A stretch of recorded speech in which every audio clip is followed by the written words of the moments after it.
마지막 밤이 되었습니다. 식사는 하셨습니까? 우리 옆에 분들과 이렇게 인사하시면서 오늘 하늘 복 많이 받으십시오라고 한번 서로 인사하시겠습니다.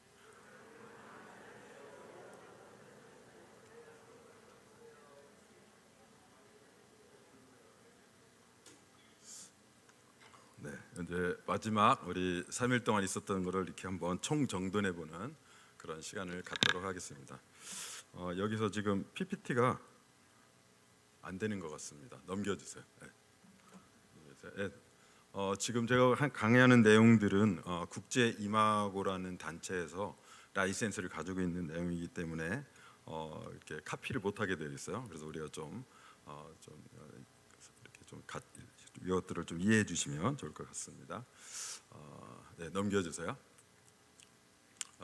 정돈해 볼게요. 우리 신앙생활에서 가장 중요한 게 뭐라고 그랬죠? 우리 그 다음 페이지 넘겨주세요. 한번 같이 읽어보겠습니다. 시작. 예수께서 이르시되 내 마음을 다하고 목숨을 다하여 뜻을 다하여 주 너희 하나님을 사랑하라.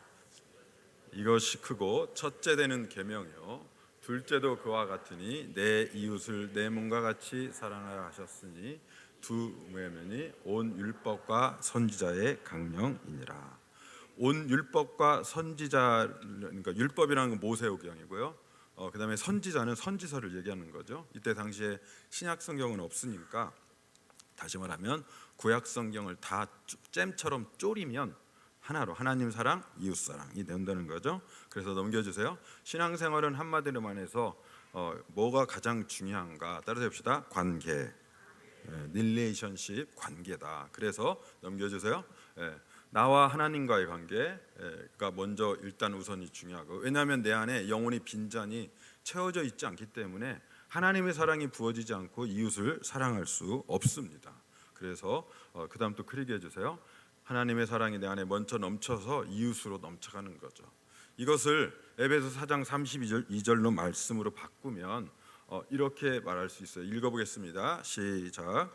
서로 친절하게 하며 불쌍히 여기며 서로 용서하기를 하나님이 그리스도 안에서 너희를 용서하신 것 같이 하라. 서로 용서하고 용납하는 거죠. 이것을 오늘 기도하신 장로님이 기도하신 내용으로 바꾸며 자식은 부모를 어떻게 해요? 공경하고 자식은 부모님은 자식을 어떻게 해요? 사랑하고 이런 식으로 우리가 바꿀 수 있겠죠. 그런데 현실을 놓고 보면 잘 그게 안 돼요. 그래서 모든 인간관계 가운데서 가장 첨예한 관계는요 부부관계입니다. 부부관계. 그래서 부부관계가 회복이 되면은요 부모 자식 간의 관계도 일터에서 직장과 부하의 관계도 또 목장 안에서 목원과 목장의 관계도 어떤 관계도요 그거를 다 이렇게 회복을 할 수 있습니다. 그래서 오늘은 관계 가운데서 가장 첨예한 관계인 부부 관계를 중심으로 해서 한번 다뤄보려고 합니다. 그러니까 꼭 이것은 부부 관계만을 이야기하는 것은 아니에요. 제가 이제 어떻게 하다 보니까 이제 많은 이제 부부들을 다루게 되었는데요. 상담하게 되었는데 오늘날 저한테 온 부부가 있었어요. 그래서 이렇게 가만히 보니까는 아주 상담을 받으러 온 게 아니라 자기 고집을 한번 주장하러 온 것 같아요. 제가 그래가지고 앉아서 이제 차 마시고 이렇게 하다가 상담하기 전에 뭐라고 했냐면 그런데 두 분은 언제 이혼하셨어요? 그랬더니 네? 우린 이혼하지 않고 지금 회복하려고 왔는데요. 아닌데요? 두 분은 언제 이혼하셨죠? 눈이 동그라내졌어요. 그것이 무엇인가? 우리는 이야기할 수 있냐면은요. 우리는 정서적 이혼이라는 게 있는데요. 내가 언제부터인가 내 파트너, 쉽게 그냥 남편, 아내, 부모, 자식 그냥 파트너라고 칭할 때요. 내 파트너에게 나를 더 이상 설명하지 않기로 결정하는 순간, 내가 더 이상 내 파트너를 이해하지 않기로 결정하는 순간이 이혼한 거예요. 여러분 언제 이혼하셨습니까? 나는 언제 이혼하셨는지. 이젠 끝났어. 더 이상 듣기를 거부하고 더 이상 설득하고 설명하기를 거부하는 그 순간이 나와 너 사이에 어떤 부모 자식 관계이든 어떤 관계든 끝난 거예요. 그래서 그다음 넘겨주세요. 우리는 우리 부부가 아니라도 좋아요. 옆에 사람 바라보시면 그렇게 합시다. 나는 옆에 사람 바라보고 하세요. 옆에 사람 보시고 잠깐만요. 이 셋째 앉지 마. 짝을 지어서 앉으세요 이제. 잠깐 이거는 지금 오늘부터는 워크숍을 해야 될 거기 때문에 이대로 그냥 갈 수는 없잖아요. 마지막 밤인데. 마지막 밤이니까 여기 마이크 주세요. 네. 자 일어나세요 다 벌떡 일어나세요.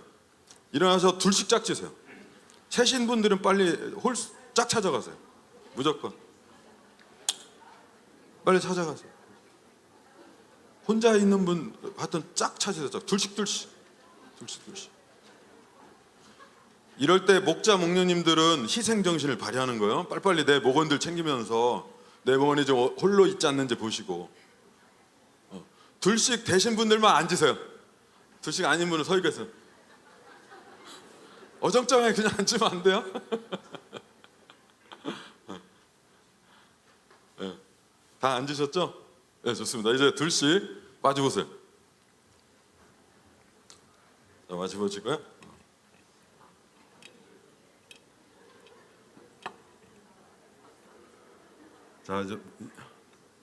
자 이제 그냥 이제 연습하는 거냐 그냥 해보겠습니다. 자 마주보시고 여보 따라서 여보 우리 부부관계를 끝까지 포기하지 않겠습니다. 인내심을 가지고 당신에게 이야기하겠습니다. 인내심을 가지고 당신을 이해하겠습니다. 여보 우리 부부관계를 끝까지 포기하지 않겠습니다. 네, 오늘 이렇게 결단할 뿐만 아니라 실제로 이것들이 우리의 관계 가운데서 일어나는 그런 복된 밤이 될 수 있기를 기대하면서 우리 시작을 해보려고 합니다. 자, 넘겨주세요. 여러분, 나는 누구인가? 한마디로 나는 어떻게 한다고 했어요? 하늘에서 뚝 떨어지지 않았어요. 뚝 떨어지지 않았기 때문에 이걸 이제 이마고라고 이야기를 하는데요. 이거를 잠깐만요. 제가 파워포인트 같은 거 이렇게 안 되는 거죠? 이렇게 할 수 있나요?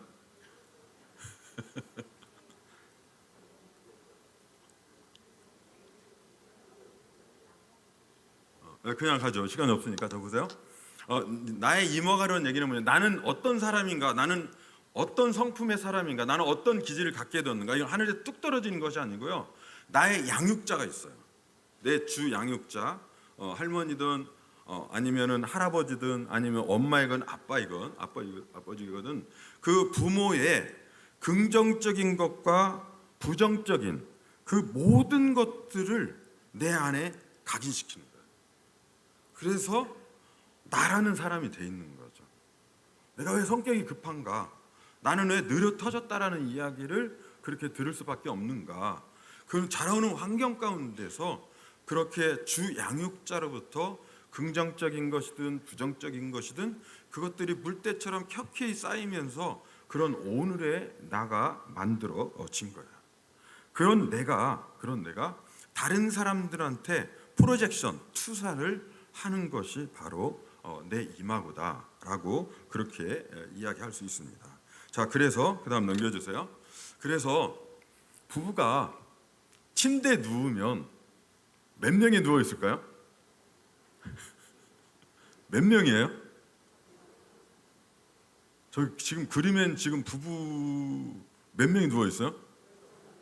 어떻게 6명일까요? 양쪽 부모님, 엄마, 아버지, 양쪽 부모님 합치면 몇 명이에요? 6명이어서. 그래서 옛날에 어르신들이 결혼을 할 때 가문과 가문이 결혼한다는 이야기가 정확한 말씀이에요. 요즘 청년들 MZ 세대는 동거해보고 한다. 아니요, 동거하지 말고요. 가문을 보시면 돼요. 따르시다. 동거하지 말고 가문을 보자. 가문을 보면요, 동거해도 몰라요. 가문을 보면 우리가 알 수 있게 되는 것입니다. 자, 그래서 넘겨주세요.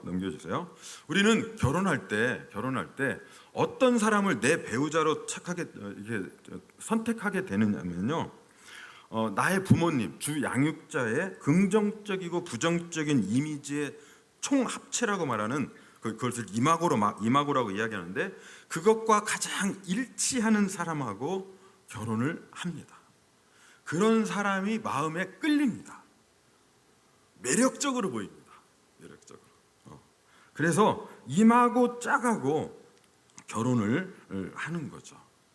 이렇게 된다는데, 그것이 무엇이냐면, 이제 좀 더 설명을 해볼게요. 넘겨주세요. 이게 그림이 지금 잘 보이나요? 지금 굉장히 잘 안 보일 것 같은데, 이게 무엇이냐면 이런 이야기예요. 우리는 태어나면서부터 이렇게 정서적인 그런 발달 단계가 있는데요, 발달 단계마다 내가 받아야 될 것들이 있어요. 받아야 될 것들이 있는데, 우리는 죄 가운데 태어났기 때문에 그것을 충분하게 받는 분들이 없잖아. 있긴 있어요. 근데 통계적으로 보면 그렇게 충분하게 건강하게 받는 분들이요 15% 이하라고 해요. 대부분의 사람들은 결핍이 오든지 과하게 오든지, 그래서 과잉 양육을 받든지 양육 부족을 받든지 이런 식으로 이제 상처를 받게 된다는 거죠. 그래서 어떻게 되는가? 과잉으로 받거나 아니면은 이제 부족으로 받게 되면은 이제 과잉인 사람에게는요 모든 이야기들을 축소하고 이제 하는 걸로 나타나고, 그 다음에 부족한 사람에게는요 확대하는 그런 식으로 일이 나타나게 됩니다. 자, 넘겨주세요. 이게 지금 안 보여가지고 좀 그런데요. 이런 성장 발달 과정 가운데서 따라서 한번 해봅시다. 애착 단계, 탐험 단계, 정체성의 단계, 능력의 단계. 아이가 처음 태어나면은요, 제일 처음에 애착 단계가 어머니의 젖꼭지를 물으면서 애착이 일어나요. 그렇게 하면서 처음에는 아이가요 나하고 엄마를 구별하지 못합니다. 내가 엄마가 나예요. 이렇게 구별하지 못하는, 근데 그 상황에서 애착 단계가 일어나면서요 분화라고 그래가지고 나와 엄마가 이제 좀 서서히 이제 개념이 생기는 거죠. 그래서 이게 잘 애착이 되면 그 다음에 세상을 향해서 탐험하는 단계로 나가게 되어 있어요. 그래서 이 탐험이 잘 되면 그 다음에는 내가 누구인지에 대한 정체성을 찾는 단계로 가게 되고요. 정체성이 딱 이제 정돈이 되면 이제 4살에서 7살 정도가 되면 자기가 능력 있는 이제 이 세상을 살만한 사람으로 자기 자신을 발달해 나가게 됩니다. 자, 넘겨주세요.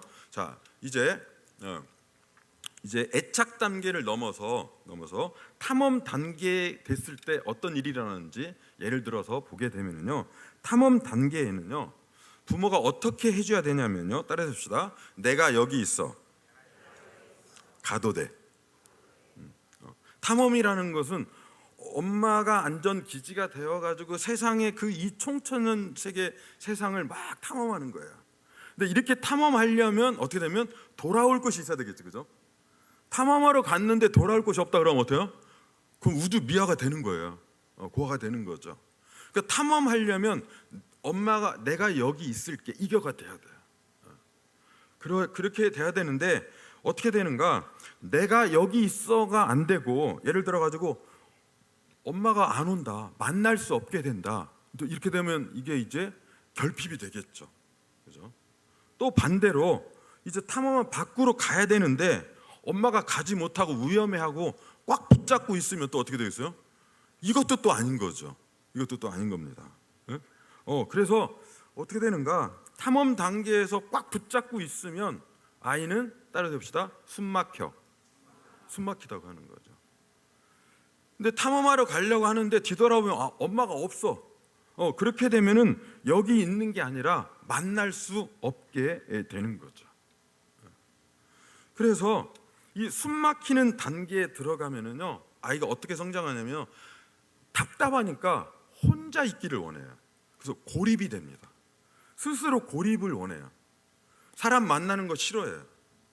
제발 좀 건들지 마라. 안 건들면 난 좋겠어. 이게 바로 탐험 단계에서 밖으로 나가야 되는데 양육자가 못 움직이게 위험해, 안 돼, 다쳐. 그래서 꽉 붙잡고 있을 때 이런 일이 일어나게 되는 거죠. 또 반대로 붙잡는 게 아니라 그냥 방치해 두는 거죠. 그래가지고 오면 없어 엄마가. 이렇게 되면은 엄마가 만날 수 없게 되니까 혼자 있게 되죠. 혼자 있게 되니까 이 아이는 어떻게 하는가? 추격자가 됩니다. 혼자 있는 게 아니라 끊임없이 찾으러 다녀요. 우리 엄마 같은 사람이 어디 있는지. 혹시 우리 엄마 아니에요? 아닌데? 우리 엄마 아니에요? 찾으러. 이걸 그래서 추격자라고 그래요. 그래서 고립자와 추격자가 어느 날 데이트 장소에서 만나면 뿅 가게 되어 있어요. 뿅 갑니다. 자, 넘겨주세요. 그래서 이거 넘겨주세요. 넘겨주시고요. 자, 그리고 또 하나는 그 추격자와 고립자가 왜 뿅 가는지 조금 더 자세하게 한번 설명해 볼게요. 그것이 뭐냐면 오늘날 이제 데이트 장소에 갔어요. 데이트 장소에 갔는데 고립자라는 사람은 뭘 좋아한다고 그랬어요? 가만히 내버려 두는 게 좋겠죠. 내버려 두고 있는데 어느 날 예쁜 여자가 와가지고 적극적으로 말을 걸어줘요. 좋아요, 싫어요? 데이트 장소에서 좋죠. 나는 가만히 우두건이 있는데 알아서 와서 말을 걸어주고 내 표정을 살펴주고 또 예를 들면 데이트 장소 할 때도 자기가 프로그램 쫙 짜가지고 와가지고 이렇게 알려주고 또 미리 전화해가지고 오늘 스케줄 다 이야기해주고 그럼 가만히 있는 사람에서는 어때요? 날로 먹는 거예요. 너무 좋아요. 너무 좋아요. 근데 또 추격자 입장에서는 내가 이렇게 뭔가를 해가지고 줄 때마다 좋아하니까 어때요? 이보다 또 좋을 수가 없는 거예요. 어떤 사람은 귀찮다 뭐라고 얘기하는데 이 사람은 귀찮다고 하는 것이 아니라 오늘 영화관 갔다가 그 다음에 커피숍 갔다가 이렇게 얘기해주면 좋아. 이렇게 따라와주는 그게 또 너무 좋은 거예요. 그래서 이 두 사람은 데이트 장소에서 만나면 아주 그냥 뿅 가게 되는 거예요. 너 어디 있다 이제 왔니? 이제 이렇게 된단 말이에요. 그러나 이마오짝이에요. 그러나 결핍 가운데서 둘이 만나게 되는 거예요. 이건 비단 부부뿐만이 아니라 목장에서 통하는 목원들, 직장 상사와 부하의 관계 가운데서 다 이런 것들이 역동이 일어나가지고 싫은 사람, 좋은 사람, 어떤 사람은 그냥 대화도 안 했는데 괜히 끌리죠, 그죠? 우리 목사님하고 나하고 끌려 막. 근데 어떤 사람은 괜히 싫어, 미워. 다 이런 것들 때문에 이제 이렇게 되는 거예요. 자, 그런가 하면 또 하나는 이제 이런 것들이 우리의 뇌 안에 이제 각인되는데요. 자, 왼쪽 주먹을 한번 접어보겠습니다. 손 이렇게 번쩍 들어서 왼쪽 주먹 이렇게 주시고요. 자, 이것이 우리 인간의 뇌라고 한번 이렇게 생각을 해볼게요. 뇌인데요. 자, 손바닥 펴보세요. 손 보시고 여기 밑을 손 짚으세요. 오른쪽으로 짚으면서 따라서 해봅시다. 뇌간. 이거 다시 말합시다. 파충류의 뇌. 이 얘기는 뭐냐면 파충류도 뇌간은 있다는 뜻이에요. 뇌간이 있어요. 이것이 무엇이냐면 사람의 그 위험할 때 행동을 하는 그런 기억이에요.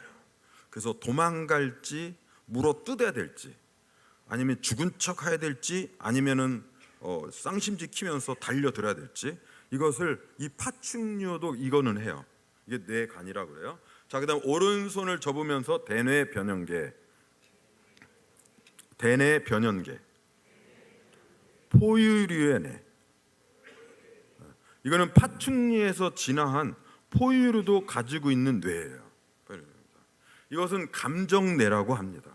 감정뇌. 슬프고 무섭고 두렵고 외롭고 하는 것들을 이 대뇌 변연계에다가 저장을 합니다. 자, 그 다음에 두 번째 우리 양쪽 두 손가락에다 꼽습니다. 대뇌 피질. 그 다음에 두 번째 양쪽도 꼽습니다. 이렇게 하면서 전두엽. 전두엽 이렇게 되는 거예요. 자, 다시 손가락 이렇게 펴보겠습니다. 이렇게 피면 위에 두 개 있는 대뇌 피질과 이 전두엽은 뭐라고 하는가? 따라서 합시다. 이성뇌. 이거는 사람만이 가지고 있는 뇌예요. 집에서 기르는 반려견이 아무리 뭐라고 해도 반려견을 사실 기르는 이유가 뭐예요? 뭐가 없기 때문에? 뭐가 없기 때문에? 이 이성내가 없기 때문에 내가 반려견 좋아하는 거예요. 그죠? 내 파트너, 내 남편이 이성내가 없으면 어때요? 내가 좋아했겠지. 그죠? 내 아내가 이성내가 없어가지고, 그죠? 그 반려견처럼 내가 밖에 나가면 현관에서 쪼그리고 이렇게 있다가 오면 왈왈왈왈 이렇게 하면서 나만 좋아해주고 밥 주었다 빼줘서 먹고, 이렇게 이성내가 없으면 내가 남편 없으면 내가 미워할 리가 없지. 근데 그거는 사람이 아니라는 거야. 자, 다시 이렇게 잡습니다. 주먹 쥐세요. 그런데 어느 날 나를 열받게 할 때가 있죠. 그러면 어때요? 뚜껑이, 자, 뚜껑 열어봅시다. 하나, 둘, 셋, 딱. 뚜껑을 열어서, 그럼 뭐만 남아 있을까요? 포유류의 뇌와 파충류의 합치면 뭐예요 이게? 따라서 짐승뇌.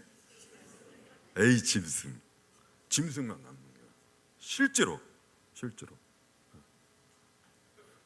그래서 우리가 앞에서 보았던 것처럼 우리는 양육 발달 단계 가운데서 결핍된 것이 어디에 저장이 되냐면 이 파충류의 뇌와 이 그 포유류의 뇌와 이 모든 것들에 저장이 되어 있어요. 어렸을 때는 그렇게 해야만이 살아남을 수 있었던 거예요.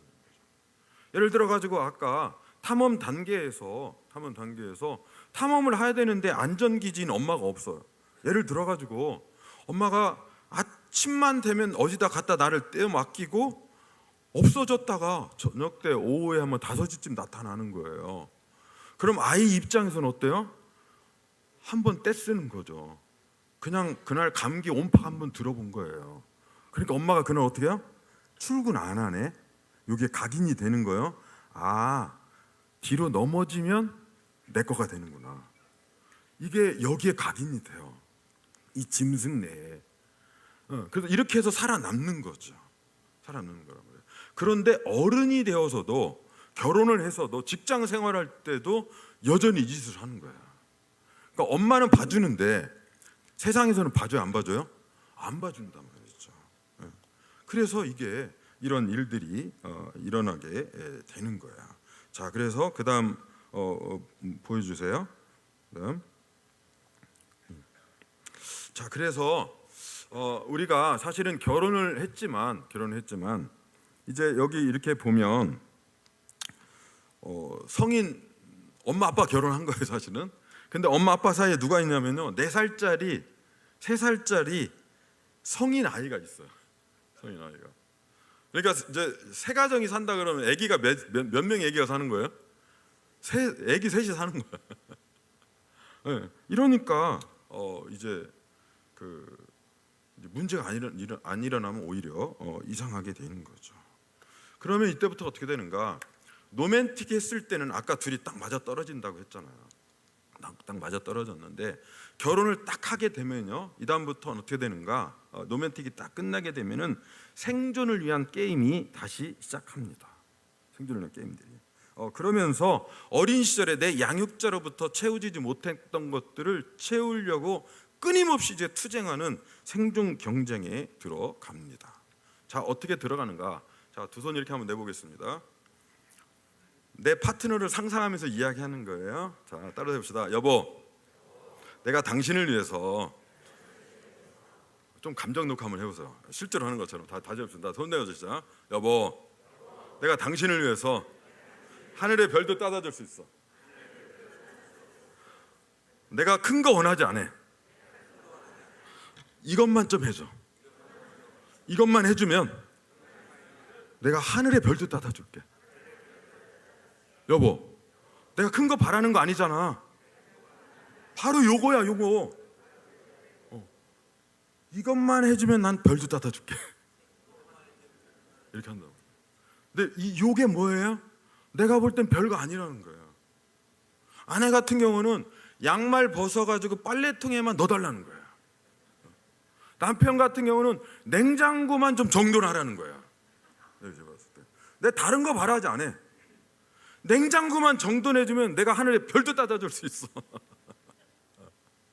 당신이 양말을 벗어서 빨래통에만 넣어주면 나는 당신을 위해서 뭐든지 해줄 수 있어. 여보, 내가 큰 거 바라는 거 아니잖아. 바로 이거야, 이거. 이러면서 생존 게임을 하는 거야. 자, 그런데 목장 안에서 이런 거 가지고 싸우는 거 보면 정말 우습기 짝이 없는데, 당사자 입장에서 냉장고 정돈하는 게 쉬울까 어려울까요? 어려워요. 다른 건 다 하겠는데 그건 못해요. 양말을 벗어가지고 빨래통에 넣는 게 남들이 볼 때는 너무나 우스꽝스러운 일인데, 당사자에게는 그 어떤 것보다도 힘들고 어려운 일이에요. 이 생존 게임을 하게 되는 거예요. 그래서 이 생존 게임을 하면서 어떻게 되는가? 그 다음 돌려주세요. 이제 이게 존 가트만이라는 이제 가족 치료의 그 대개가 제가 얘기한 건데요. 이게 뭐냐면요, 비난하는 거예요. 마치 우는 아이가 떼쓰듯이 비난하는 거야. 근데 비난하는 목적은 뭐냐면요, 제발 좀 이것만 해달라는 거야. 왜냐면 이게 당신이 이렇게만 해주면 나만 행복하자고 하는 거 아니야, 여보. 당신이 냉장고만 정돈해줘봐. 그럼 우리 가정이 얼마나 행복하겠어. 당신, 내가 다이아도 사줄 수 있다니까. 내가 빨래통에 양말 넣어달라는 게 나 행복하자고 하는 거 아니야, 여보. 우리가 그렇게 하면 더 행복할 수 있기 때문에 내가 그러는 거야. 안 통하니까 어떻게 하냐면 비난하는 거야. 비난하는 거야. 그래서 비난받으면 감사할 사람이 있어요, 없어요? 그럼 어떻게 할까요? 비난하면 반드시 방어하게 되어 있어요. 방어합니다. 방어하는 거죠. 방어라는 건 뭐냐면 안전감을 느끼지 못할 때 딱 방어하는 거야. 비난하니까 안전감을 느끼지 못해. 그래서 비난할 때는 내가 비난하려고 한 게 아니었다고 그랬어요. 그런데 방어를 하니까 또 비난했던 사람은 어때요? 한 단계 수위를 높여야죠. 그게 무엇인가 따라해봅시다. 경멸. 경멸이에요. 경멸은 뭐냐면 나와 다르다고 생각할 때 상대방을 개조하려고 하는 경멸의 신호예요. 너 그러면 죽어 라는 뜻을 뭐라고 하냐면, 당신 태생이 그렇잖아, 당신 부모도 그렇잖아, 이런 식으로 해가지고 그냥 확 끌어올려서 개조하려고. 그러니까 딴에는 개조한다라고 한 이야기가 경멸로 나타나요. 그러면 경멸 받은 사람이 그래 그러면 나 개조할 길이 하겠어요? 경멸하면 어떻게 해요? 따르시다. 철수요. 박철수가 이철수가 아니라 뒤로 빠지는 거죠. 숨어버리는 거야. 이게 엄청난 공격이에요. 말 안 해버려요. 그래서 뭐라고 그러면 내가 뭘 말을 입 꽉 다물고 있으면서 뭐라고 그러면 내가 뭘 이러면서 철수하는 거예요. 사람을 굉장히 고통스럽게 하는 게 철수예요, 여러분. 경멸과 철수는 똑같아요. 그러니까 경멸만큼 철수도 사람을 힘들게 하는 거죠. 그러면 이제는 또 통제를 하는 거죠. 그래서 여러분, 비난, 방어, 경멸, 철수, 통제, 이것을 일상의 삶 가운데서 하는 커플들은, 이것을 일상 가운데서는 부하 상사 직원은, 이것을 일상 가운데서 하는 그런 목장의 목자 목녀 그 목원들과 관계는요, 이제 언젠진 모르지만 깨지게 되어 있어요. 깨집니다. 그래서 어떻게 되는가 넘겨주세요. 그래서 우리는 힘겨루기를 하는 거예요. 이렇게 힘겨루기. 네가 옳다, 내가 옳다. 근데 각자의 생각은 옳을까요, 틀릴까요? 각자의 생각은? 여러분, 냉장고 정돈해달라는 게 잘못됐어요? 잘못된 거 아니면 올바른 거예요? 올바른 거예요. 그게 뭘? 맞잖아. 양말을 벗어서 빨래통에 넣어달라는 건 옳은 말이에요, 틀린 말이에요? 옳은 거예요. 그럼 둘이 붙으면 어떻게 될까요? 어떻게 해야 되죠? 둘 중 한 사람 죽어야지 뭐. 죽어야지 끝나는 게임이에요, 이게. 죽어야지 끝나는. 그래서 이런 게임을 한단 말이죠. 그래서 어떻게 게임을 하는가 넘겨주세요. 자, 이제 남편과 아내를 든다면 이제 게임을 하는 거예요. 자, 남편이 어떻게 하냐면 일을 벌리는 사람이에요. 우리 주변에 보면 그런 사람 있죠. 일을 끊임없이 벌려요. 자, 그 남편은 왜 일을 벌릴까? 그다음 넘겨주세요. 아내는 뭐 하는 사람이에요? 수습하는 사람이에요.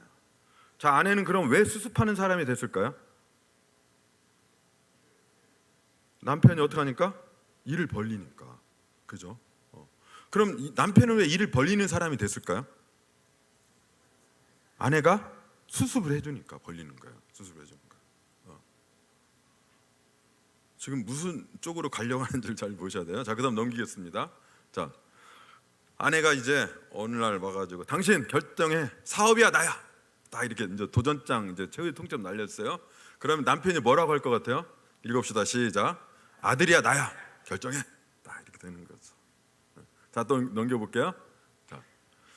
자, 남편이 뭐라 그랬냐면 그래봤자 난 안 바뀔 거야, 딱 이렇게 했어요. 왜 이 말이 나왔을까요? 자, 아내가 한번 읽읍시다. 시작. 당신 이번에 수원 한길교회에서 김영숙 사 와가지고 뭐 이렇게 집회한다는데 이번 기회에 당신 꼭 바꾸고 말 거야. 그 순간 남편 어떻게 한다고요? 그래봤자 난 절대 안 바뀔 거야. 안 바뀔 거야. 자, 넘겨볼게요. 자, 아내는 무슨 일을 만들면 막 축소시켜요. 애가 막 사고 쳤는데 큰 사고 아닌 것처럼 막 이렇게 막 축소시키고 막 이렇게 무마하려고 막 그래요. 그럼 남편은 어떻게 할까요? 그것을 어때요? 확대시켜요. 그럼 남편은 왜 확대시킬까요? 나라도 그 문제를 들춰내지 않으면 이게 안 되잖아요. 그죠? 그래서 확대시키는 거예요. 그럼 아내는 또 왜 축소시킬까요? 당신이 늘 일을 막 확대시키니까 나라도 좀 이렇게 해야만이 되기 때문에 축소시키는 거예요. 그 다음 넘겨주세요. 자, 남편이 한번 우리 남편들만 읽어볼게요. 시작. 이렇게 이제 세미나 끝나고 나서 내가 개과천선한 거 내가 이제 이러면 안 되지. 내가 아내한테 잘해줘. 이렇게 하면서 아내한테 오늘 밤에 가가지고서 여보, 내가 이제 오늘부터 무슨 말인지 다 들어줄게. 그러면 아내가 뭐라고 말해야 돼요?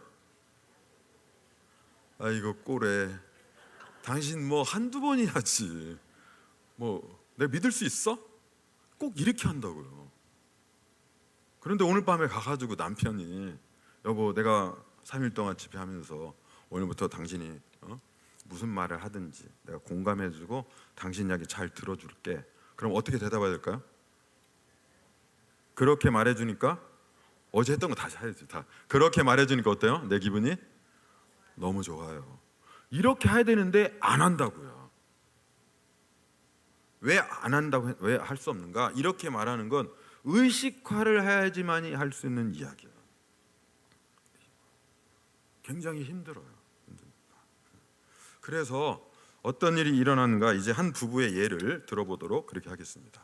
넘겨주세요. 그 지금 나눠지는 그 인쇄물 있죠? 인쇄물 거기 한번 이거 적혀진 것 또 하나 이렇게 있을 거예요. 어린 시절에 우리가 부부가 이제 게임을 하는데 아까처럼 이제 그 메비우스티처럼 알 수 없는 그런 게임을 하잖아요.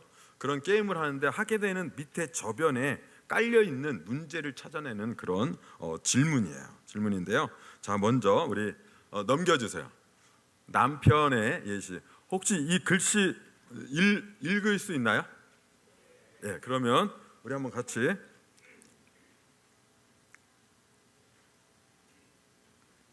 여기. 네. 자, 우리 한번 같이 읽어보도록 그렇게 하겠습니다. 시작.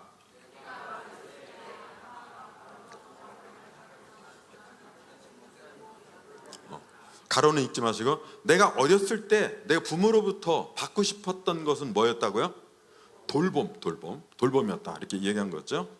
그때 내가 받은 상처가 무엇인지 2번 또 읽습니다. 시작.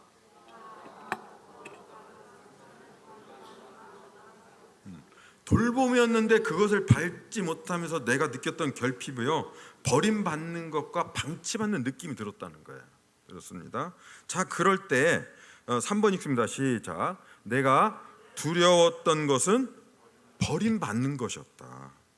버림받는 것 되는 거죠. 자, 4번 또 읽습니다. 시작. 내가 아이로서 느꼈던 감정 중에 반복적으로 느꼈던 부정적 감정은 그때 외로움과 뭐요? 절망이었다. 그럴 때 5번 읽습니다. 시작. 나는 내가 아빠에게 상처를 받았을 때 내 자신을 자학했다. 또는 내가 문을 잠그고 혼자 있었다. 내가 그렇게 행동을 했다는 거죠. 행동했다는 것입니다. 자, 그럴 때 6번 또 읽습니다. 시작. 나는 아빠가 내게 내가 당신과 함께 있을게. 넌 참 소중해라고 말해줬으면 했다. 내가 너와 함께 있을게. 당신이라고 하면 아니다, 그죠? 내가 너와 함께 있을게. 넌 참 소중해. 이런 이야기 내가 듣고 싶었던 거야. 그런데 7번 읽습니다. 시작. 내가 배우자에게 돌봄을 받지 못한다고 느낄 때 나는 내 자신을 자학했던 것 같다. 지금 어디에 연장해요? 부모님이 나를 외롭게 할 때 내가 어떻게 했어요? 자학하거나 문 쾅 닫고 들어가서 혼자 했다. 그걸 그대로 지금 재현하고 있는 거예요. 재현하고 있는 것입니다. 그래서 8번 읽습니다. 시작. 내 어린 시절의 상처 치유를 위해서 배우자가 나와 함께 있어주고 떠나지 않았으면 좋겠다. 이건 뭐예요? 내가 어렸을 때 부모로부터 받고 싶었던 그걸 아내한테 요구하고 있는 거야. 그럴 때 우리 9번 읽습니다. 시작. 내게 당신이 원하는 돌봄, 편안함, 소속감을 느끼도록 내가 도와줄게 라고 말해줬으면 좋겠다. 그러니까 이 남편은 듣고 싶은 이야기가 뭐냐면 내가 도와줄게. 이 이야기가 이게 힐링, 이게 언어예요. 내가 도와줄게. 이런 남자인데 이제 아내는 그럼 어떻게 했는지 이걸 이제 그대로 이제 뒤집어 가지고 생각하면 아내가 어떤 아내일지 이제 대충 잡힐 수가 있어요. 자, 이제 또 아내 거 한번 보도록 여기 있습니다. 1번 시작. 내가 어렸을 때 아빠로부터 정말 받고 싶었지만 받지 못했던 것은 뭐였다? 자유. 아까 남편은 뭐였어요? 돌봄이라는 얘기는 방치됐다는 거예요. 근데 아내는 지금 뭘 원했어요? 자유라는 얘기는 뭐예요? 붙잡고 있었다는 거예요. 그래서 나 좀 제발 좀 내달라는 거죠. 자유라는 거예요. 자, 그래서 2번 읽습니다. 시작. 내가 아빠로부터 받은 상처는 지나친 통제. 대충 이게 톱니가 맞아 돌아가죠. 통제였다. 자, 3번 읽습니다. 내가 그때 두려워했던 것은 내가 아닌 다른 사람으로 살아야 한다는 것이었다. 엄마가 막 통제하고 아빠가 통제하니까 학교를 가도 내가 가는 게 아니야. 엄마가 원하는 학교 가는 거죠. 나는 피아노 하기 싫었는데 엄마가 못 이룬 그거 뭐 대리 만족자로 내가 나를 살아가는 게 아닌 거죠. 응? 자, 4번 읽습니다. 내가 아이로서 느꼈던 감정 중에 반복적으로 느꼈던 부정적 감정은 숨막힘, 답답함이었다. 지나친 통제 가운데서. 5번 읽습니다. 나는 내가 아빠에게 상처를 받았을 때 집을 나가고 싶었다. 아까 남편은 힘들 때 어떻게 했다고 그랬어요? 자학을 하거나 집에 문 닫고 들어가거나. 근데 아내는 어때요? 밖으로 나가는 거죠. 반대로 행동하는 거죠. 반대로. 똑같은 지점에서 반대로 상처를 받았기 때문에. 그래서 6번 읽습니다. 나는 아빠가 내게 너 하고 싶은 대로 해 라고 말해줬으면 했다. 네 마음대로 해 줘. 네 자유대로. 이 말 듣고 싶은 거야. 7번 읽습니다. 내가 배우자에게 자유롭지 못하다고 느낄 때 나는 도망치고 싶었다. 8번 읽습니다. 내가 어린 시절의 상처를 치유하기 위해서 배우자가 나를 통제하려 하지 않았으면 좋겠다. 이거 지금 누구한테 원했던 거야? 부모에게 원했던 거야. 그대로 내 배우자에게 원하는 거죠. 그래서 듣고 싶은 이야기가 뭐냐면 9번 읽습니다. 내게 당신이 그토록 원하는 자유를 마음껏 누리도록 내가 도와줄게 라고 말해줬으면 좋겠다. 마음껏 자유를 누리도록. 이런 이야기가 자기에게 힐링이라는 거죠. 이렇게 부부는 같은 지점에서 정반대로, 하나는 과잉으로 하나는 결핍으로 상처받은 이런 사람들이 만나게 되면 로맨스에 빠지게 되고, 로맨스에 빠졌다는 거는 이제 그 의식이 되는 거예요. 의식하는 거죠. 그러니까 여러분, 연애할 때, 사랑할 때 사람이 가장 많이 변합니다. 의식화가 되거든요. 게을렀던 사람도 부지런해지고 막 이렇게 돼요. 그런데 결혼하는 순간 다시 무의식으로 돌아가 가지고요, 그 부지런했던 거는 온데간데 없고요, 옛날 게으른 그 모습으로 다시 싹 돌아가요. 그래서 그 다음부터 이제 게으른 나 중심으로 조종하고 조작해서 나와 똑같이 만들려는 생존 게임을 시작하는 거예요. 생존 게임. 그래서 이것을 이마고 매칭이다라고 이야기를 하는 거죠. 근데 이걸 통해서 궁극적으로 원하는 건 무엇인가? 넘겨주세요. 따라해 봅시다. 시작. 우리는 뭘 원한다고요? 어떤 가정에서 나는 너에게 돈만 벌어다 줄게. 내가 아버지로서. 돈을 원하는 게 아니에요. 뭘 원한다고요? 연결하고. 내가 집 사줄게.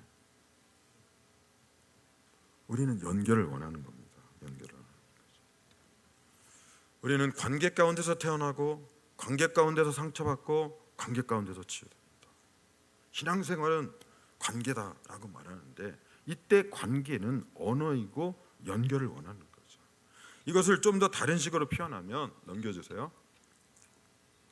자, 여기 이렇게 견우와 직녀가 있는데 이 오작교잖아요.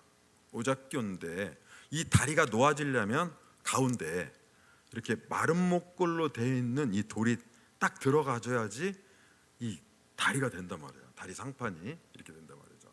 근데 이 상판과 같은 역할을 하는 게 무엇인가? 따라해 봅시다. 심정. 그래서 옛날에 우리 어르신들이 따라해 봅시다. 여보, 제발 내 심정 좀 알아줘. 저를 좀 길게.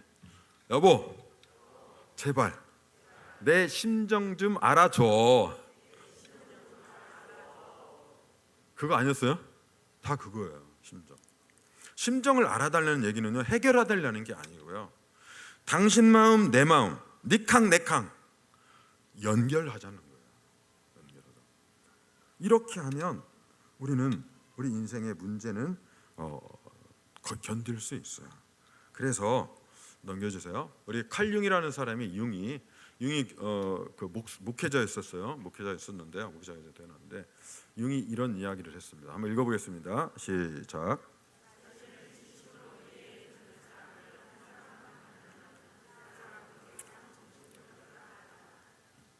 이 말이 무슨 말일까요? 이 땅 가운데 살아가면서 내 이야기를 진심으로 이해해 줄 수 있는 사람, 그래 넌 오라. 그래 너 네 입장에서 넌 오라 라고 이야기해 줄 수 있는 한 명만 있다면 정신병자 취급받지 않고 그쪽으로 가지 않는다는 거예요. 여러분, 이런 사람 한 명 있으면 절대 자살하지 않습니다. 근데 이게 없는 거예요. 대신 어떻게 되는가? 그다음 또 넘겨주세요. 여러분, 우리 이 커플과의 관계 가운데서 서로 이제 이 생존 게임을 한단 말이죠. 생존 게임을 하는데 내 뜻대로 따라주지 않게 되니까 숨이 막히니까 탈출구를 찾게 되어 있어요. 그래서 남편은 제일 처음에 뭘로 탈출구를 찾았냐면 맨 위가 일이죠. 일 중독에 빠집니다. 일 중독에 빠지잖아요. 그러면은 이 상황 가운데서 아내가 살아남기 위한 탈출구는 자녀에게 목숨을 겁니다. 우리 동양의 사회에서는 이제 장자한테 목숨을 걸어요. 장자한테. 네, 그래서 며느리는 남편하고 결혼한 게 아니라 시어머니하고 아들하고 결혼한 꼴이 되는 거예요. 이게 계속 대물림 됩니다. 계속 대물리는 거죠. 근데 이것보다도 이제 더 심각해지면 일 중독에서 술 중독으로 빠집니다. 그렇게 되면 아내는 무슨 중독으로 빠지면 종교 중독으로 빠집니다. 그러면 다시 또 컴퓨터 중독으로 빠지고, 그럼 쇼핑 중독으로 빠지고, 외도하고, 그러면 뭔가 봉사하는 것으로, 이런 것으로 얼굴을 찾게 된다는 거죠. 그래서 우리는 의식적으로 무의식적으로 부부관계를 회피하는 그 모든 수단은요 탈출구예요. 그래서 이 탈출구를 닫아야만이 회복할 수 있어요. 우리 에너지는 한정되어 있기 때문에 그렇습니다. 제가 오늘 여기서 강조하고 싶은 이야기는 탈출구 중에 신앙생활도 있다는 거예요. 이게 참 난감한 그런 이야기인 거죠. 자, 그래서 그다음 넘겨주세요. 우리 가운데 있는 박스 있겠습니다. 시작. 그래서 부부의 문제는요, 네 문제도 아니고 내 문제도 아니고 관계의 문제입니다. 다시 말하면 연결하는 대화 방식, 상호작용을 맺는 패턴의 방식이 굉장히 중요하다는 것입니다. 그래서 넘겨주세요. 여기 제가 퀴즈 내려고 그랬는데 답을 알려주셨네. 자, 우리 넘겨주세요 그냥. 자, 우리 부부의 관계 치료의 대상은 누구예요? 누구를 치료해야 돼요? 관계 맺는 방식을 치료하는 거예요. 근데 왜 오늘 이 자리에 우리 지금 저는 여기에 꽉 찰 줄 알았거든요. 근데 왜 꽉 안 찼을까? 내가 오늘 여기 끌려 나오면 도살장에 가서 내가 막 개조당할 것 같아서 안 오셨어요. 여기. 오늘 오셔야 될 분이 개조당할 것 같은 거 아니에요. 내가 개조당하는 게 아니라, 네가 바뀌는 게 아니라 너와 나 사이에 대화를 하는 방식을 바꾸는 거예요. 그거를 회복시키는 거예요. 아멘. 이것이 우리에게 굉장히 중요한 거예요. 그래서 넘겨보겠습니다. 그래서요, 우리는 왜 비슷한 상처를 가진 배우자를 선택하게 되었을까? 이건 하나님의 놀라우신 섭리인데요. 놀라우신 섭리인데, 우리는 따라해봅시다. 부부는 적이 아니라 동지이다. 자, 옆에 분 바라보고 얘기하셔서, 여보, 우리는 적이 아니라 동지예요. 동지예요, 동지. 그래서 우리는 어떻게 동지인가? 우리는 배우자가 원하는 것을 주는 방법을 배우는 거야. 내가 원하는 걸 주는 게 아니야. 배우자가 원하는 걸 주는 건 배우고요. 그 다음에 그렇게 원하는 걸 줄 때는 나한테는 사실 없는 걸 주는 거야. 그러다 보니까 나는요, 예수님처럼 내 몸을 찢어야만이 줄 수 있어요. 그렇게 나는 찢을 때 어떻게 되는가? 따라해봅시다. 성장이 일어난다. 그러면 그 찢은 것을 내 파트너에게 줄 때는 그것이 사랑으로 다가와요. 이게 왜 사랑인가? 여러분, 있는 것을 주는 것은 감동이 없습니다. 그래서 저희 교회 목녀 중에서 삼성 임원이 있는데요, 이 목녀가 철마다 자기 목원들 한약을 져가지고 갖다가 이렇게 공개를 했어요. 근데 나중에 보니까는 하나도 고마워하지 않아요. 왜 고맙지 않을까요? 당신 돈 많잖아. 뭐 하나님이 복 주셨으니까 나한테 그 정도는 해도 돼. 이렇게 되는 거예요. 그런데 이런 경제적으로 굉장히 힘들다는 걸 내가 알고 있는데도 불구하고, 내가 봄에 막 알레르기로 힘들다는 걸 알고서 우리 목자 목녀님이 힘든 가운데서 한약 한 채도 아니고 그냥 한 봉다리 사갖고 왔어. 아니, 한약도 아니고 그냥 바카스 사왔어. 감동이 돼, 감동이 안 돼요? 감동됩니다. 할 수 없는 것, 그러니까 내 몸을 찢어서 내 파트너한테 주는 걸 알 때 감동이 되면서 사랑으로 느껴지면서 치유와 회복이 일어나는 거예요. 파트너는 어떻게 되는가? 한쪽 사람은 몸을 찢으면서 성장이 일어나고, 한쪽 사람은 그것을 받으면서 치유가 일어나고, 이 두 가지가 일어나는 거예요. 성장과 치유. 치유만 된다고 그래가지고 성장하지 않습니다. 성장은 언제 하죠? 성장해요? 언제 성장한다고요? 내 몸을 찢을 때. 그게 예수님처럼 찢는 거예요. 예수님처럼 찢을 때 성장이 일어나는 것이고, 우리가 진한 사랑을, 감당할 수 없는 사랑을 받을 때 우리는 치유가 일어나는 거죠.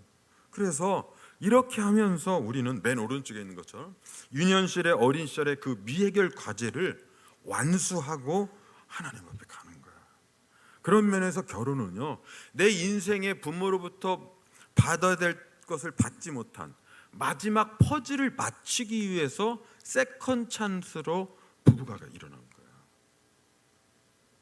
이거를 돕는 게 목장이에요. 목장.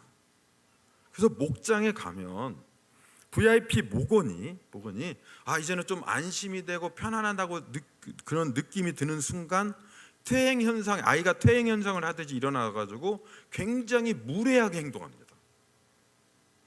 VIP일 때는 막 정자세로 딱 이렇게 앉고 있고 막 이렇게 했었는데 이제 자기가 편안하고 안전하다고 생각하면 다리도 꼬고 이빨도 쑤시고 뭐 이제 말도 거칠게 하고 막 이렇게 되는 거예요. 그때 우리 목원들은 목장에서 따라잡시다. 아싸. 이게 뭐예요? 무슨 아싸예요? 이 사람이 우리를 영적 가족으로 인정하고 우리를 부모로 생각하고 어리광을 시작하는구나.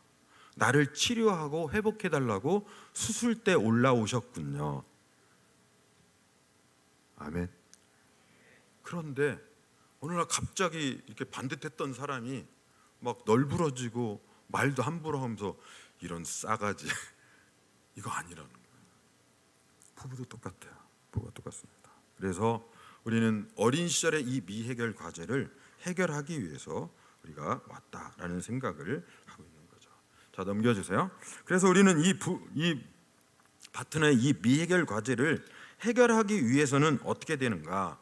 이 무의식적 결혼 관계를 의식적인 관계로 바꿔야 되는데 그 방법의 유일한 방법은 따라잡시다. 대화. 말을 통해서 바꾸는 거예요. 말을 통해서. 쉽다 어렵다? 아니 뭐 100일 기도하고 오라는 것도 아니잖아요. 뭐 자격증 시험 보라는 것도 아니잖아요. 뭐 하면 된다고요? 대화. 쉽다 어렵다? 쉽다. 쉽다. 그러면 어떻게 우리는 대화를 해야 되는가? 자, 우리 따라서 봅시다. 넘겨주세요.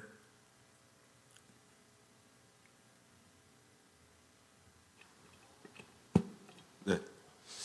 뭐 이제 지금부터는 안 봐도 돼. 그냥 저만 보고 하면 좋을 것 같아요. 자, 이제 말하는 사람을 보내는 사람이라고 이야기하고요. 듣는 사람을 받는 사람이라고 이제 그렇게 통칭을 합니다. 근데 말하는 사람이 말을 하는 거는요. 왜 말을 할까요? 내 이야기를 잘 들어달라는 거예요. 들어서 결국은 아까 어떻게 하자고 그랬어요? 뭐 하자고? 빨리 나와야 되는데 다시. 내가 말하는 것은 너하고 나가 어떻게 하자는 거예요? 연결. 내 심정을 좀 알아줘서 이거 하자고 하는 거예요. 이야기하자고 하는 거죠. 이걸 제일 잘하는 게 세상에서 카사노바하고요. 술집에 있는 여자. 왜? 나의 진정한 관계 가운데 이게 안 되니까 어떻게 해요? 돈으로 해결하는 거잖아요. 그죠?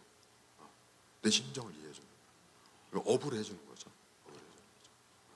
그래서 내가 말하는 목적은 내 심정이 상대방의 심장에 꽂혀가지고 연결되기 원하는 거죠. 그럼 그것을 잘 할 수 있는 방법이 뭐냐면 따라서 해봅시다. 반영, 인정, 공감. 한 번 더. 반영, 인정, 공감. 상대방이 하는 이야기를요 그대로 반영해 주는 거예요. 그 다음에 그 사람이 하는 이야기를 인정해 주는 거예요. 결국은 공감해 주는 거예요. 우리가 심정이 통한다는 이야기는 한마디로 말하면 공감하기 위해서 하는 거예요. 공감하기 위해서. 그런데 공감하려고 해서 공감이 되는 게 아니에요.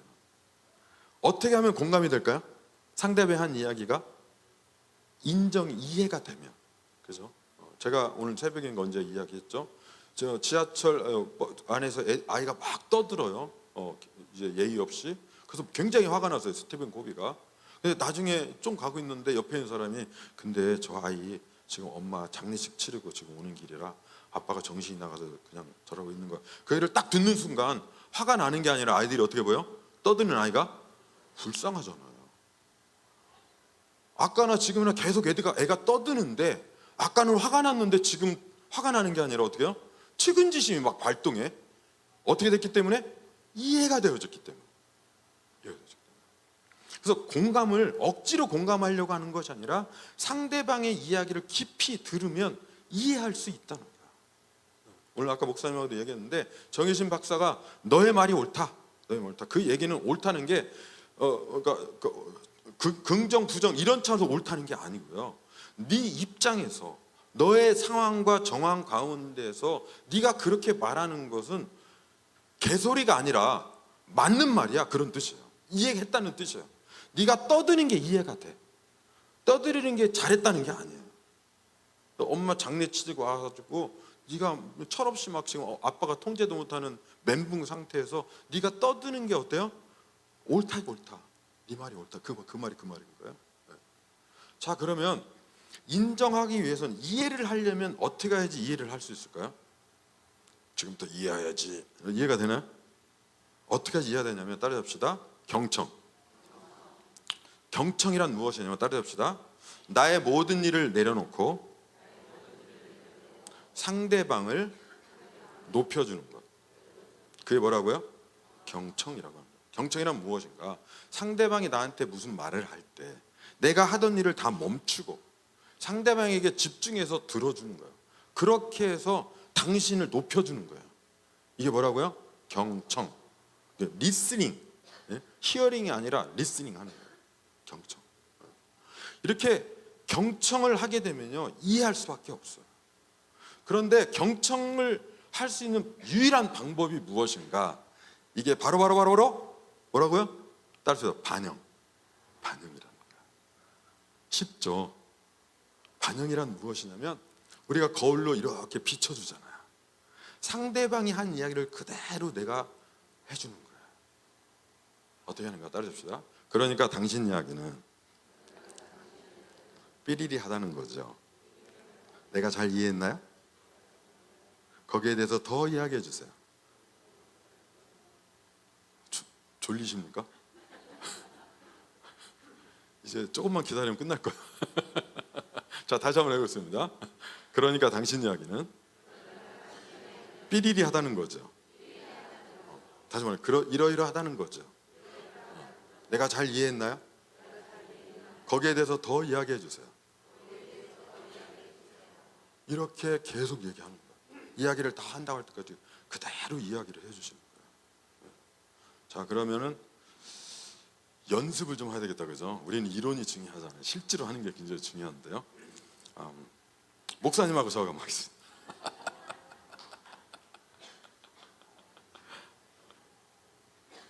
목사님 저한테 이야기하세요. 저한테 하고 싶은 이야기. 뭐 저 칭찬해 주시면 돼요.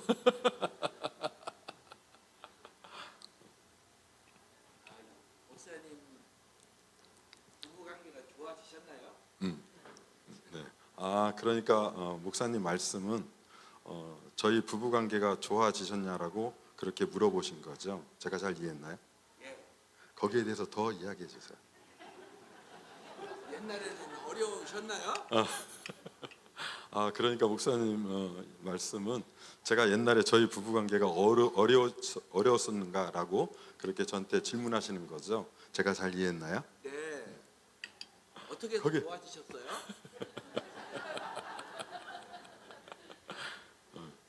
그러니까 목사님 말씀은 제가 어떻게 해서 좋아졌는지라고 저한테 질문하시는 거죠. 제가 잘 이해했나요? 예. 거기에 대해서 더 이야기해 주세요. 잠깐 이렇게. 자, 이렇게 하는 거예요. 자, 목사님이세요? 그럼 저한테 저하고는 관계가 없으니까 그동안 우리 저한테 하고 싶은 얘기 한번 얘기하세요. 그럼 제가 이야기하세요. 네? 부부님?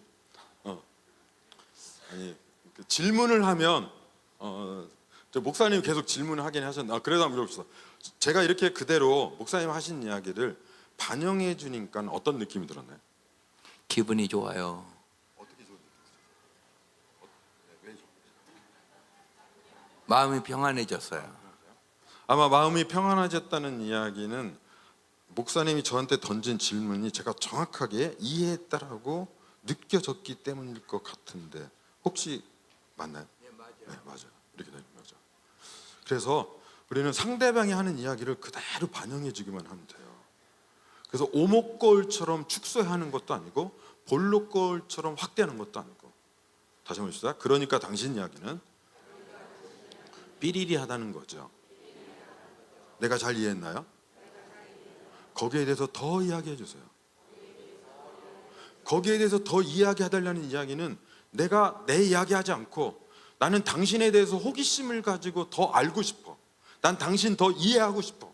그러니까 나한테 하고 싶은 이야기 있으면 더 이야기해 라는 열린 마음으로 대화를 초청하는 거야. 거기에 대해서 더 이야기해줘. 거기에 대해서 더 이야기해줘. 언제까지? 말 그만 다 했다고 할 때까지. 그래 이야기해주는 거죠. 그래서 이제 시간이 얼마 안 남았는데 이제 두 분씩 짝지어가지고 나눠드린 CTG 있는데 안 봐도 돼요. 지금 제가 한 거 그것만 하면 되는 거예요. 자, 두 분씩 짝지어 보세요. 마주 보세요. 마주 보시고요. 어떻게 하시냐면 자, 또 가위바위보 한번 해볼게요. 가위바위보. 결판 날 때까지 하세요. 가위바위보. 이긴 사람 손 드세요. 다 결판 나세요. 빨리빨리. 결판 나시죠. 네, 우리 방송실 좋아요. 손 들고. 자, 손 내리세요. 자, 이긴 분이 먼저 이야기를 할 때 뭘 이야기하냐면요. 내가 그 최근에 앞에 있는 분이 아시는 분이라면 아시는 분한테 내가 최근에 감사한 게 무엇인지 이렇게 이야기해 주시고요. 만약에 아시는 분이 아니다. 그럼 그냥 우리 가족의 누구를 상상하고 이야기를 해줘. 그럼 그냥 반영만 해주는 거죠. 네, 반영을 해가지고 반영을 해주는데 근데 길게 이야기하면 반영하기가 어렵잖아요. 그래서 짧게 이야기를 해야 되고요. 반영하기가 힘들 정도로 어려진다 그러면 듣는 분이 오른손을 딱 드는 거예요. 자, 우리 진 사람 오른손 들어 하나 둘 셋 딱 이렇게 들면은 말을 멈춰야 돼요. 멈추는 거예요. 이거는 당신 말을 잘라 먹으려고 하는 것이 아니라 내가 당신 이야기를 더 정확하게 반영하기 위해서 스톱을 한 거예요. 그래서 화내지 마시고 그럼 거기까지만 하고 반영을 해주는 거예요. 알았죠? 자, 이렇게 해가지고 이제 더 얘기해 주세요 그래가지고 혼자 1시간 동안 하면 큰일 나잖아요. 그래서 그래서 오늘 연습이니까 이렇게 내가 당신한테 감사한 거는 이러이러한 거예요. 그래서 이렇게 반영한 다음에 더 이야기해 줘서 그러면은 왜냐하면 이렇게 두 마디로만 하고 끝날 거예요. 그렇게 끝나고 또 바꿔서 하고 이렇게 하겠습니다. 자, 질문 있으면 질문 받겠습니다. 질문. 두 번 반복한다 그랬어요. 내가 감사한 게 이야기하고 왜냐하면 이렇게 알았죠? 해보게 했죠. 자, 지금부터 시작하도록 하겠습니다. 자, 시작하세요.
하신 분들은 이제 앞에 보시고요.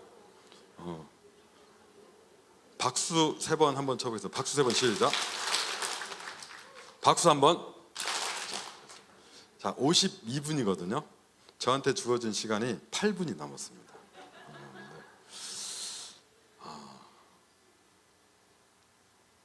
내일 아침 새벽기도 하셔야 되죠.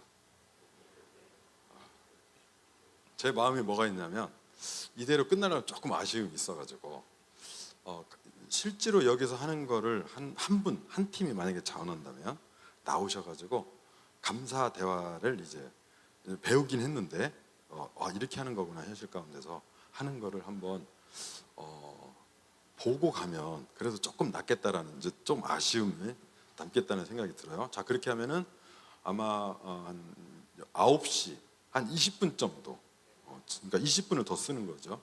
고개를 절레절레 흔드는 거 보니까 끝나실 것 같은데.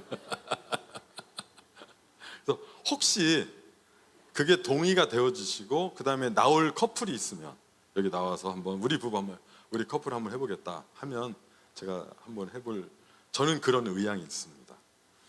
제가 앞으로 2분 동안 제가 대화는 2분 동안 제가 시간을 드릴 테니까 53분인데요. 2분 동안에 자원하시면 제가 시작을 하고요.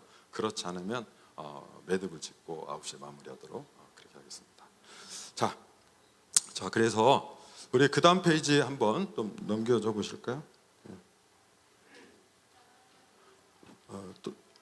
여기 보면은 이제 우리 감사대화 실습 반영하기 이렇게 되어 있는데요.